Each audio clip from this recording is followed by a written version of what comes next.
প্রিয় অষ্টম শ্রেণীর শিক্ষার্থীরা, শুভেচ্ছা নিও। আজকে আমি তোমাদের বাংলা বিষয়ের নতুন বই সাহিত্য কণিকা থেকে গদ্য তৃতীয় অধ্যায় ভাব ও কাজ অধ্যায়ের বহু নির্বাচনী প্রশ্নের সমাধান করে দেব। প্রথমে তোমাদের বলবো, যারা আমার চ্যানেলটি সাবস্ক্রাইব করো নাই তারা আমার চ্যানেলটি সাবস্ক্রাইব করবে এবং আমার সাথে থাকবে। তাহলে চলো আমরা ক্লাস শুরু করি। ভাব ও কাজ অধ্যায়ের বহু নির্বাচনী প্রশ্ন।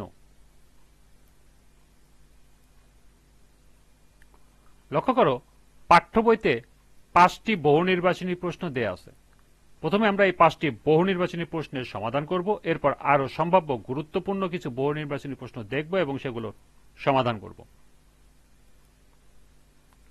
পাঠ্য বইয়ের বহু নির্বাচনী প্রশ্ন 1, ভাব ও কাজ লেখাটি কোন ধরনের সাহিত্য? ছোট গল্প, প্রবন্ধ, কাহিনী কাব্য, উপন্যাস? সঠিক উত্তর খ, প্রবন্ধ। 2, সে ভাবাবেশ কর্পূরের মতো উড়িয়া যায়। বাক্যটির কর্পূর শব্দের অর্থ নিচের কোনটি? কপালের রেখা, এক ধরনের পাখি বিশেষ, বাতাসের সংস্পর্শে বৃদ্ধিপ্রাপ্ত হয় এমন বস্তু, বাতাসের সংস্পর্শে অল্পক্ষণের মধ্যে ক্ষয়প্রাপ্ত হয় এমন বস্তু। সঠিক উত্তর ঘ, বাতাসের সংস্পর্শে অল্পক্ষণের মধ্যে ক্ষয়প্রাপ্ত হয় এমন বস্তু। 3, ভাবের সুরা পান করো ভাই, কিন্তু জ্ঞান হারাইও না। জ্ঞান হারাইলে 1, দেশের পতন হবে, 2, নিজের পতন হবে, 3, মনুষ্যত্বের পতন হবে। নিচের কোনটি সঠিক? ক 1 ও 2, খ 1 ও 3, গ 2 ও 3, ঘ 1, 2 ও 3। সঠিক উত্তর ঘ 1, 2 ও 3। উদ্দীপকটি পড়ো এবং 3, 4 ও 5 নং প্রশ্নের উত্তর দাও। জুয়েল অষ্টম শ্রেণীতে পড়ে, সে ক্লাসে সবসময় চুপচাপ থাকে। দেখলে মনে হয় কি যেন চিন্তা করছে। ক্লাসের পড়াও ঠিক মতো শেখে না, কিন্তু তার স্বপ্ন এসএসসি পরীক্ষার পর একটি ভালো কলেজে ভর্তি হবে। 4, ভাব ও কাজ প্রবন্ধ অনুযায়ী জুয়েলের আচরণ হচ্ছে পুষ্পহীন সৌরভ, সৌরভহীন পুষ্প, বদখেয়াল, লাপরওয়া। সঠিক উত্তর ক, পুষ্পহীন সৌরভ। 5, ভাব ও কাজ প্রবন্ধ অনুযায়ী জুয়েলের উচিত ভাব ও কাজের সমন্বয় করা, ভাবের উচ্ছ্বাসকে নিয়ন্ত্রণ করা, বাস্তব ধর্মী কাজে তৎপর হওয়া। নিচের কোনটি সঠিক? ক 1 ও 2, খ 1 ও 3, গ 2 ও 3, ঘ 1, 2 ও 3। সঠিক উত্তর ঘ 1, 2 ও 3। এই ছিল পাঠ্য বইয়ের 5টি বহু নির্বাচনী প্রশ্নের সমাধান। এবার সম্ভাব্য গুরুত্বপূর্ণ কিছু বহু নির্বাচনী প্রশ্ন। 6, নিজের বুদ্ধি নিজের কর্মশক্তিকে জাগাইয়া তোলো। তোমার এই ব্যক্তি স্বাতন্ত্র্যই মুক্তির দিক আগাইয়া লইয়া যাইবে।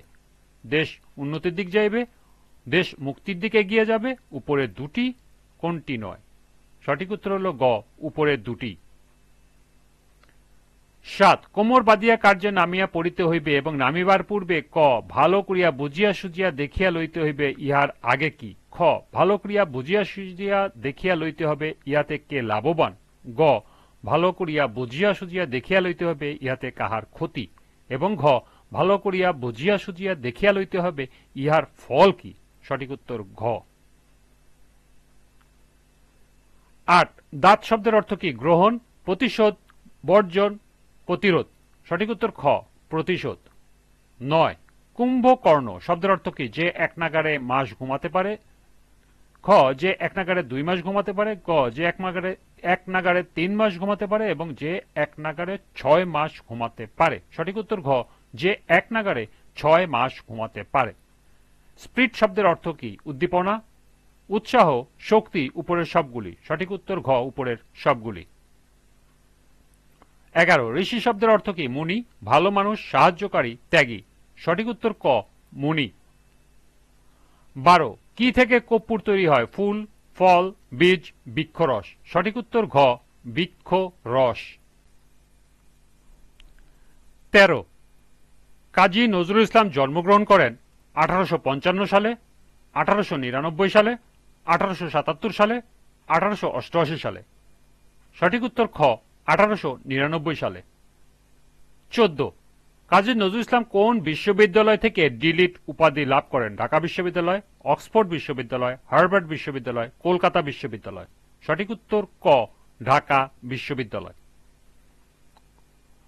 15 ভাব ও কাজ প্রবন্ধ পাঠের উদ্দেশ্য ক শিক্ষার্থীরা লেখাপড়ার জন্য অনুপ্রাণিত হবে, খ শিক্ষার্থীরা বাড়িতে কাজের জন্য অনুপ্রাণিত হবে, গ শিক্ষার্থীরা বিদ্যালয়ের কাজের জন্য অনুপ্রাণিত হবে এবং ঘ শিক্ষার্থীরা মহৎ কাজের জন্য অনুপ্রাণিত হবে। সঠিক উত্তর ঘ শিক্ষার্থীরা মহৎ কাজের জন্য অনুপ্রাণিত হবে।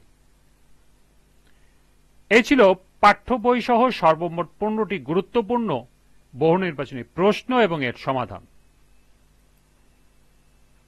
আজকের ক্লাসটি এ পর্যন্তই। পরবর্তী ক্লাসে সৃজনশীল প্রশ্নের সমাধান করে দেব।